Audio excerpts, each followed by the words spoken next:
Coming up on 2020 on ID, a husband and father of 5, heir to a fortune. He wanted to be the best Christian and the best father and the best husband. Vanished. The rental car was abandoned. His wallet was found in an area where junkies would throw trash. I remember screaming that I wanted him back. Was it amnesia, kidnapping, or something even more sinister? She says, "Oh my God, the Antichrist has returned." Into thin air. And a high school senior who went from leading cheers to leading the news. Caitlin Hunt and her teen sex case. Sex scandal. Locked up, all because of a high school romance with another girl who was just 14. I'm supposed to take care of her. This is my baby. Was she an innocent teen in love? My daughter is in jail for having a high school girlfriend. Or a sexual predator? Our daughter didn't want to be in this relationship. Out of bounds. Welcome to 2020 on ID. I'm John Quinones. What happens when society's expectations and our own don't match? And why do some people hide their true selves while others embrace it, even flaunt it? Coming up, 2 people with one thing in common, but very different ways of dealing with it. First, a successful family man who one day simply vanished. It's a mystery that involved a death certificate, an insurance policy, and a family fortune. But as Deborah Roberts first reported in 2013, when it was finally solved 16 years later, the truth of what happened would hardly soothe this family's heartache. Most people grow up thinking that magic is an illusion and that people can't disappear. And I grew up in a reality where people do disappear. It's easy to assume that under the unblinking Arizona sun, no secret can stay hidden from the light of day. But on the morning of June 25, 1991, when Eric Myers left home for work, he stepped right into a mystery that would haunt his family for years. How could this guy just vanish? That's the question. Do people just vanish without a trace? Robert Englund is an investigative reporter for the Arizona Republic. In this case, that's what appears to have happened. A healthy, successful American man with a wife and kids fell off the face of the earth. Our story begins with a one-way trip. Eric departs from the Phoenix airport, headed for a business conference in San Diego. But days later, he's MIA. His daughter, Kirsten, just 8 years old at the time, can't comprehend why Daddy disappeared. I think probably because of my age, I think it's safe to say I took it the hardest. I was just really sad. Did you cry yourself to sleep? Did you? Every night, I remember screaming that I wanted him back. Every night for weeks. Eric's parents, especially his mom, Joanne, are dumbfounded. You know you have to keep going for your other children and you have to survive, and it was very hard, very hard. Eric Myers did not appear to be a magnet for trouble. A handsome real estate manager, he and wife Ann were the picture of success. 5 children, 2 homes, 5 cars, including a classic Alfa Romeo. Eric appeared to have it all and loved it. Everybody who knew him thought that he was living the dream, living the American dream. And money was no concern. Eric was an heir to his father's booming real estate business. He had every advantage, the best schools, the best neighborhoods, the best toys. And he was a fundamentalist Christian who seemingly defined the term family values. He became very religious, so the church became a critical point in his life. Eric always really wanted to do the right thing. He wanted to be the best Christian and the best father and the best husband. So police in 2 states began investigating. But remember, it's the early 90s. With Madonna ruling the charts, the smartphone's a thing of future, and no social media or GPS help track missing people. What did they find out in those first few days of investigation? The rental car was abandoned. It was found in a seedy part of San Diego. His wallet was found in an area where junkies would throw trash. And then A month after he disappeared, these 3 canceled checks surfaced. Was Eric Myers murdered in a random mugging? Or perhaps the real estate heir had been targeted for kidnapping? They find out that he checked out of his hotel on the first day of the conference, but continued going. But nobody knows where he is. Nobody knows where he went. Police also consider an outlandish theory.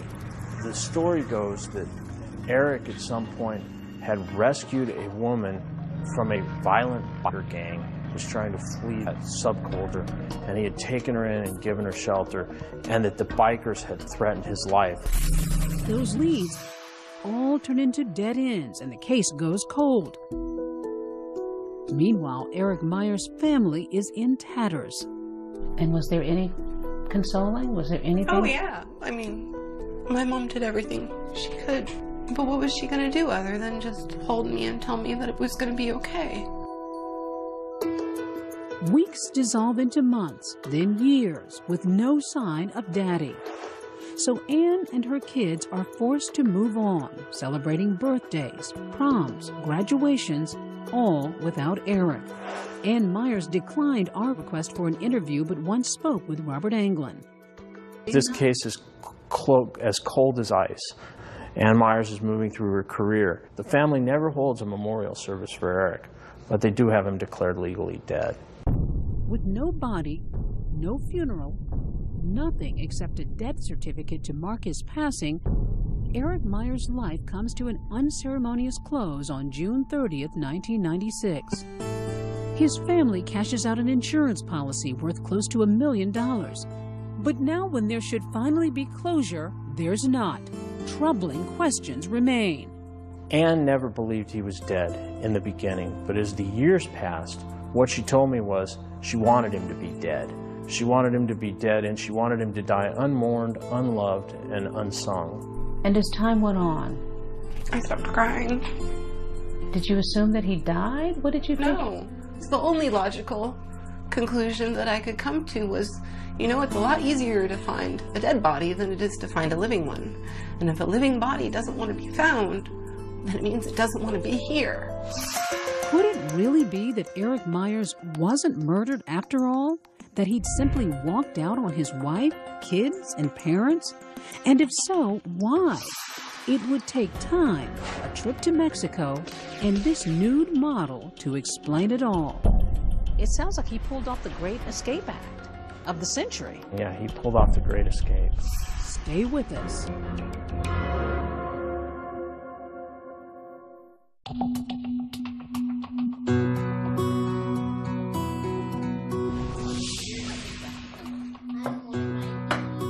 Kirsten Myers-Ruggiano was just 8 years old when her father, Eric, a devout Christian and heir to a real estate fortune, disappeared without a trace. For years, she blamed herself. So as you grew older, did you just feel that Dad just doesn't want to be with us? He left us? Yeah. Maybe I wasn't a good enough kid. With no father, she says her mother, Anne, became her world.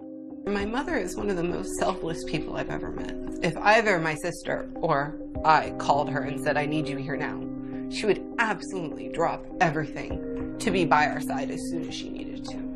While Anne was stitching together her frayed family, a much different scene was playing out nearly 1,000 miles south, in Cabo San Lucas, Mexico.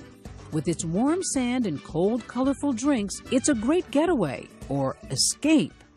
And it was just that for a newcomer who called himself Roberto. He took odd jobs as a bouncer, a physical trainer with no ID required. No one got close enough to know who he was or why he was there.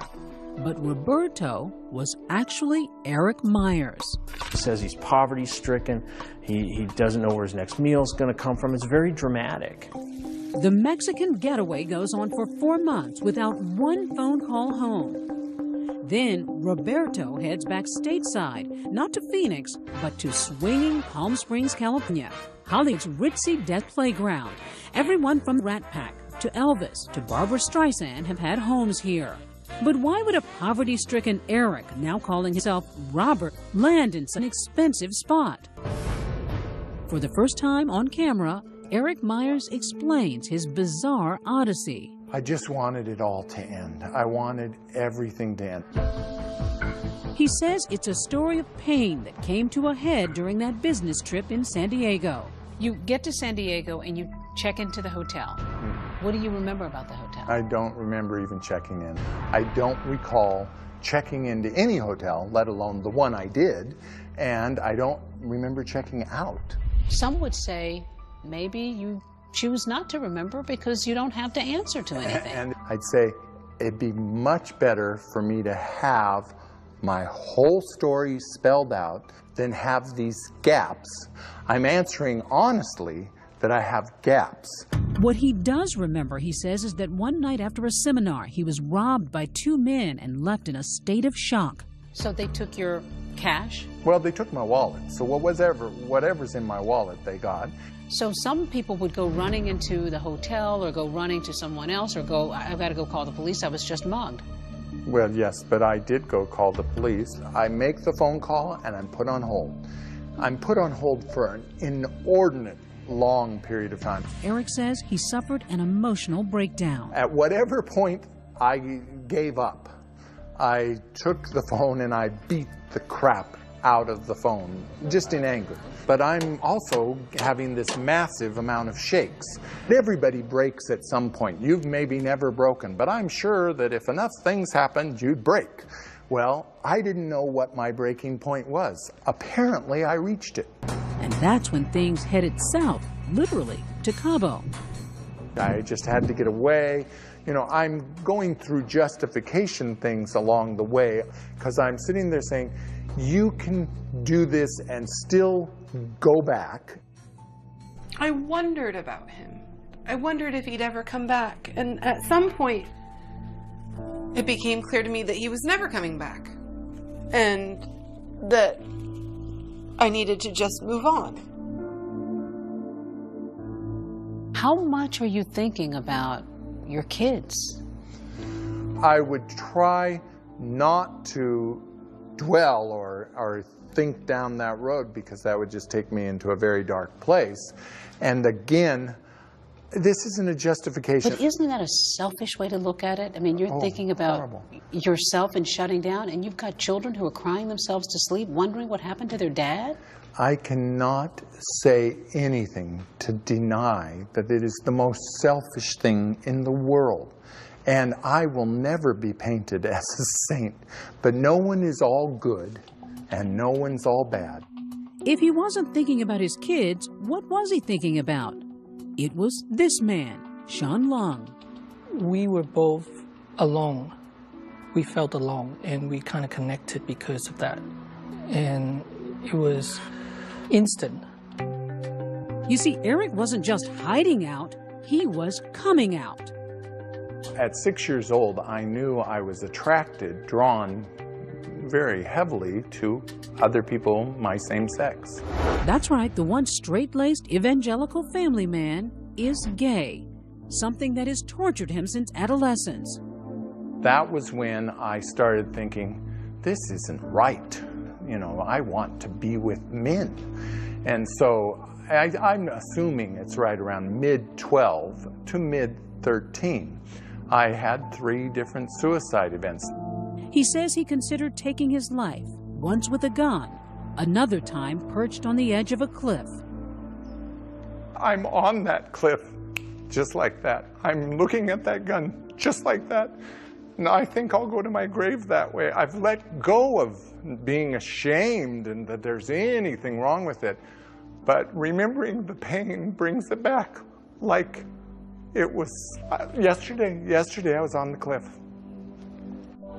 So young Eric joined an evangelical church, trying to pray it all away. You were trying to get rid of Satan. I thought I was possessed. Did you pretend to have an interest in girls? So what I think is if I have a girlfriend, I'll feel what I'm supposed to feel. If I have a girlfriend, things will happen in the proper course of events and everything will be how it should be. When that didn't work, he hoped marrying his friend Ann would help. I wanted to do all the things that are right. And if you do all the things and jump through all the hoops, you'll eventually become a basketball. So you wanted to be a husband and a father and have the happy home. I wanted to do what God wanted me to do. And that my perception of what God wanted me to do was what everybody else said God wants you to do. They started a family. From the outside looking in, they were the definition of perfection. Did you feel like a happy dad? I was a thrilled dad. The word thrilled would not be an understatement. But it wasn't enough. It was only when he ran away from that family and met Sean, a Canadian tourist, that Eric says he finally felt right. I remember thinking that I'm not going to be with Sean that long, but at a 2-week point of our being together, I turned around and said to him, I think I'm falling in love with you. And Palm Springs, with its sunny, gay lifestyle, was the perfect place for that love to flourish. When Sean develops an interest in photography, Eric even poses nude for him, images later exhibited at a local art gallery. But while he was bearing all for the cameras, it would take a while for him to reveal his most private parts, for Sean to learn the truth about his new love, Eric Meyers. Did he come across as a guy who was on the run, who had ditched his family? Not at all. No. He didn't talk about his children. He didn't talk about his mother or father. I guess he never volunteered that information because I told him one time, I don't really need to know where you're from. I'm more concerned about where we're heading or where we are right now. But to others, Eric told a different story. What did you say along the way if people ask you where you were from or if it came up about a family? What did you ever say to people if it came up? The worst thing I did on that is I came up with a scenario that would make people not ask any more questions. So you told people that your family had died? It was all gone. So once you say that, nobody asks any more questions about your family. His family, however, was very much alive, and Eric's daughter, still grieving the loss of her father, was hurting. How did you deal with the sadness? How did you cope with those feelings? Badly. I think I was 11 when I first started stealing wine and realized that it made me feel less sad. And then I think that was the beginning of experimenting with self-medicating behavior. Kirsten says she struggled with addictions for years, and thanks to her mom, sobered up and began building a new life. Meantime, her father is building a new life with that new love, Sean. The years roll by with two worlds unfolding. Eric's now finding comfort in his gay life. Sean now knows him as a man of many secrets, but accepts him anyway. They move to Vancouver, Canada, where Eric creates yet another alias, calling himself Chaz, even claiming to have a PhD from Princeton. Why did you do that? Well, I definitely believed that I knew how to market. And so I wanted the credentials, which wouldn't be checked out very well. And in fact, in Princeton, they don't have a marketing degree. While Eric is living a lofty Ivy League fraud, his former family has a lowly reality back in the desert. Remember, they've declared Eric legally dead and are trying to put their grief behind them. But Ann Meyers has no clue that a grenade is about to blow her world apart.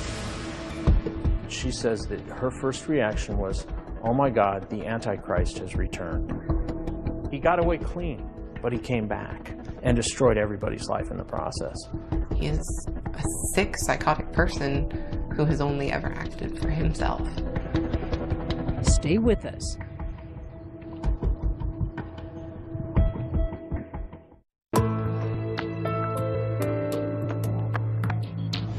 Eric Meyers has spent more than a decade in hiding, his whereabouts unknown, his family devastated. Now he's about to return, but there's still one question remaining. How will the loved ones he left behind react? Once again, Deborah Roberts. 16 years after escaping from, or some might say abandoning his former life as a married father of 5, Eric Meyers decides to come back from the dead. There was never any plan to come back, just like there was never any plan to leave, and it just happened. He reaches out to an old friend who eventually arranges a meeting between Eric and the one person likely to forgive him anything, his mother. I think we shared an energy of love that forgave everything like that. Just that. It was all gone. My mother and I were past it with one hug. A lot of people lose children, but they don't get them back, you know. I can think of nothing but gratitude about the whole thing. Today, Eric is reconnected to his brothers and sisters, most of whom have accepted him back without skipping a beat. I think of the picture we took. The first Christmas card we sent after he came back was our 5 kids. And every friend wrote back and said, that says it all. But his former wife, Ann, didn't roll out the red carpet. Her first reaction was, oh my God, the Antichrist has returned. Eric's resurrection dealt a seismic blow to his family and kids, especially Kirsten, now a mom of 2 who'd finally found happiness and peace in her life. When he came back from the dead, what was your overriding emotion? Disbelief. It almost hurt more to have him come back than it did for him to go in the first place. What hurts most? Discovering that you were abandoned by your dad, or that he is gay? I don't care that he's gay. If he was, you know, a normal person, it wouldn't make any difference. It bothers me that he thinks that being gay is an excuse to abandon your family. That's what bothers me. She says the heartbroken little girl captured in an old family photo still haunts her. And when I saw the picture of me as a child, it was really bizarre. I wanted to hug her, and I wanted to tell her that it would be okay. I wanted to save her, even though it was me. Do I acknowledge that I hurt people? Amen. Am I sorry for hurting people? Amen, amen, amen. I never wanted to hurt anyone. Was I under so much pain that I couldn't stand it anymore? Amen. I selfishly had to stop my pain. But why come back now and risk opening old wounds? Eric points out that he and Sean moved in with his elderly parents, caring for his father in the last few years of his life. Yet some wondered if he was motivated not by love, but by dollar signs, millions of them. It's not for money, it's not for inheritance, it's for healing. I mean, there's a lot of pain and suffering having to do with all my coming back, but it's all been for healing, and the majority of people have healed. But certainly not Kirsten, who's only glimpsed her father once in person since he returned. They've never spoken. Do you ever envision anywhere, years from now, that you might want to sit down with your dad and understand anything? There's nothing he can say. He's not even a real person. And the big question remains, was Eric's original disappearance all part of a master plan? Were you fantasizing at all about leaving, getting out of here, escaping your life? I say that as God is my witness, never once. But the insurance company that paid out Eric's death benefit doesn't buy it. With Eric still alive, Liberty Life Insurance is suing the Myers family. They're saying he committed fraud. They're saying he disappeared knowing that his daughters would be provided for through a death benefit. Robert Anglin uncovered this explosive story while digging through court records. The Myers family trauma made headlines. Liberty Life wants back its $800,000 paid to Kirsten and her sister, plus interest. But who should pay? Eric's ex-wife Ann and his daughters say he should, but he says there's no legal obligation. My life insurance policy wasn't mine very quickly after I left. A conservator was named after I disappeared. He says that conservator, his father, made decisions that take him out of the equation. It's a messy family squabble. But despite the painful consequences, Eric insists he made the right decision to return. Have you accomplished what you wanted to by coming back from the dead? Yes and no. No, it's not how I wished it had happened, but I'm okay with how it happened. But did I do the right thing? I think totally. Did I do the selfless thing to subject myself to whatever may fall my way? Yes, I think I did the right thing. To live in a disguise is a horrible prison. And then to take the disguise off, it might hurt some people. But did you do it to hurt people, or did you do it to be true? And once they see that disguise off, yeah, it's their choice to like it or hate it. His daughter has clearly made her choice. It's insulting to all the gay people that I know and love for him to say, well, I did it because I was gay. I know a lot of people who would never do this and absolutely never blame it on their homosexuality. I don't believe that he's capable of love. Toward anyone. Towards anyone but himself.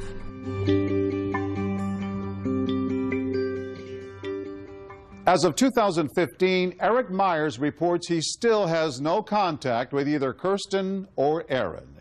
He and Sean Lung are now married and are back living in Palm Springs. He says his mother, Joanne, visits them often. Liberty Life Insurance won its lawsuit against Eric Myers, his 2 daughters, and his father's estate. They were ordered to pay a total of $870,000. When we come back, a high school romance. But what would land one young lover behind bars? A criminal relationship never crossed my mind once. But it crossed the minds of these parents. I think Caitlin Hunt forced our daughter to stay in this relationship. A showdown between teen love and the law. When we come back.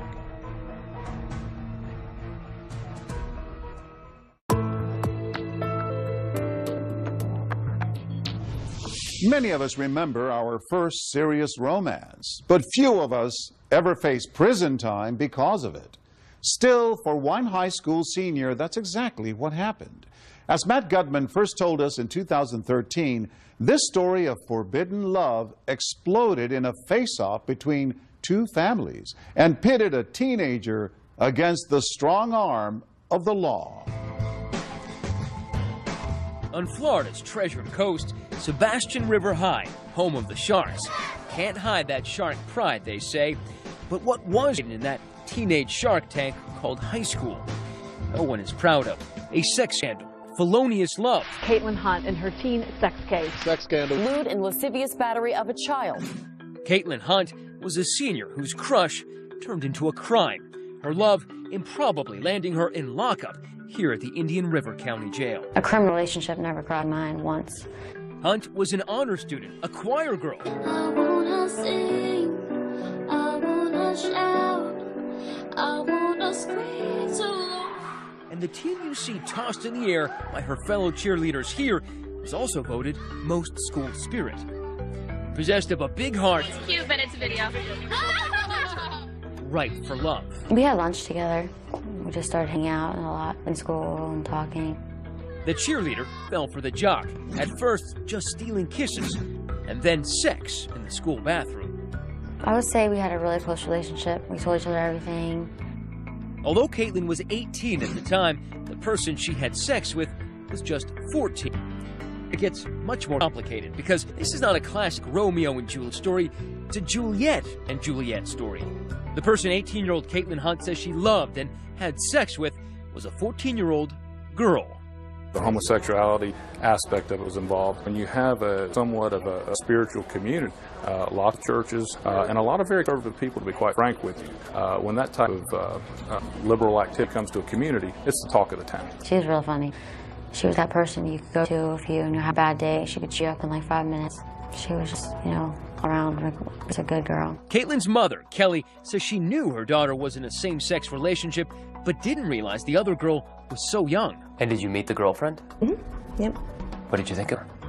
She was a sweetheart. She's very sweet. Did it ever dawn you that the difference in age might be a dangerous thing? I didn't know the girl was 14. I had no idea she was a freshman.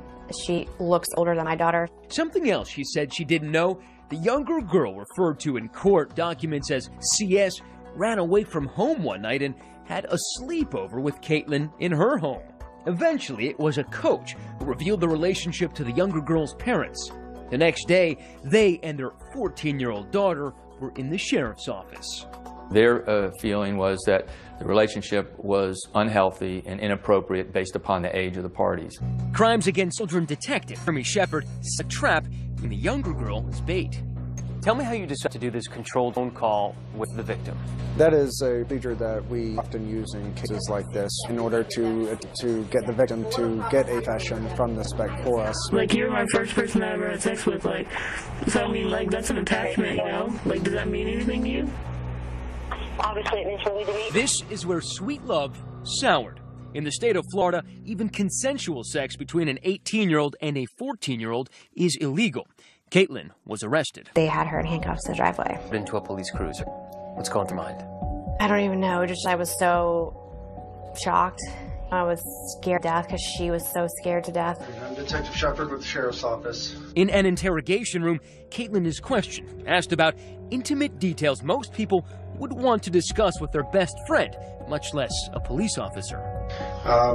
Would you say the first time y'all had sex was before Christmas or after Christmas? After. Okay.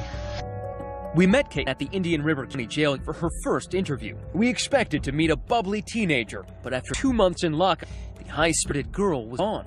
This Caitlin appeared stunned, nearly speechless, a bit bewildered by the whirlwind that landed her here. So you literally didn't know that you were breaking the law? No, I didn't know. I wouldn't have continued if I really knew the laws were and if I knew what I was getting myself into. Assistant State Attorney Brian Workman charged Caitlin with 2 counts of lewd or lascivious battery. Those are felonies. I don't think that either one of these girls thought that anything that they did was wrong. I understand Caitlin is 18. I'm well aware that he's 18, but in no way, shape, or form, that child and an adult. After her, Caitlin was released on bail. The judge set a condition: she could not contact her young girlfriend. The peppy cheerleader and choir girl who dreamed of studying nursing was now facing serious criminal repercussions for her forbidden romance. A possible criminal record, registering as a sex offender and going to prison for a maximum of 30 years. Voted most schools hear it? Yeah. And then you're in jail. I know. It's like something you think you would never go through. I feel like my senior year was like ruined. Did she ever tell you about her sexuality? Not out lately, not, okay, I'm gay or hey, I'm a lesbian, hey, I'm bisexual. We had that conversation. Her mother claiming the prosecutor and the younger girl's family were motivated in part by an anti-gay bias. On Facebook, she aired her daughter's Shakespearean lament, writing of the younger girl's parents. They were out to destroy my daughter. I feel like my daughter made their daughter gay. The family then came up with this line: "Stop the hate, free Kate." I needed somebody to know what was going on, and for someone else to say, you were right. Like, this is absolutely crazy and wrong. Gay rights activists and others grabbed this digital gauntlet and rallied behind Caitlin and her family. Supporters donated tens of thousands of dollars. A petition against the prosecution got more than 300,000 signatures online. And in June 2013, Caitlin flew to New York to march in the world's largest annual gay pride parade. What does it feel like to, in some ways, become this icon of the gay community? It's pretty awesome because, the support from that community is just overwhelming, but nice at the same time. I'm scared of losing my life, the rest of my life, not being able to go to college and be around kids and my sisters and my family. Caitlin were Kyle. How different would this be? My honest opinion is it would not be an issue. Do you think CS's parents would have gone to the police had they not believed he was in a gay relationship? I believe they would have gone to the police anytime they found out that an adult was inside with their child, particularly school. An adult who was in high school with her. She's an adult. Basketball team, cheerleading. She is an adult. Florida has a mandatory reporting law, and if they had not reported, they've been committing a crime. Even so, the prosecutor offered Caitlin a plea deal. It included no jail time. She rejected the offer, insisting she did nothing wrong. She wanted a trial to prove her innocence. Tell me what you were fighting for. Equality, justice. But then, a shocking reversal. 20,000 reasons, Caitlin Hunt landed right back in jail. Parents thrown into a tailspin over a phone call from their daughter. Behind bars and desperate. Just hang in there, just calm down. And what about the other parents? We'll hear how they suffered and their surprising views about the relationship that became a crime. Stay with us.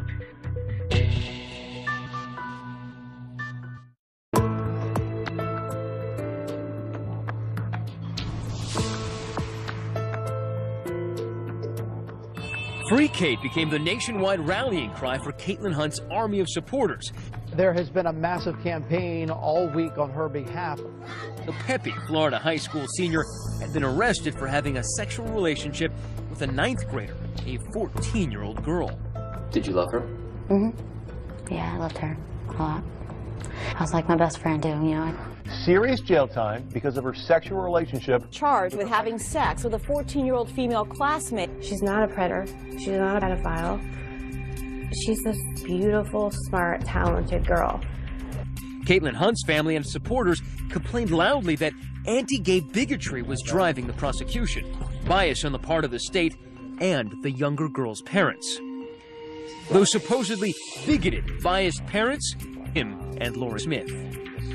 She definitely took our daughter's innocence away in a way that should not have been done.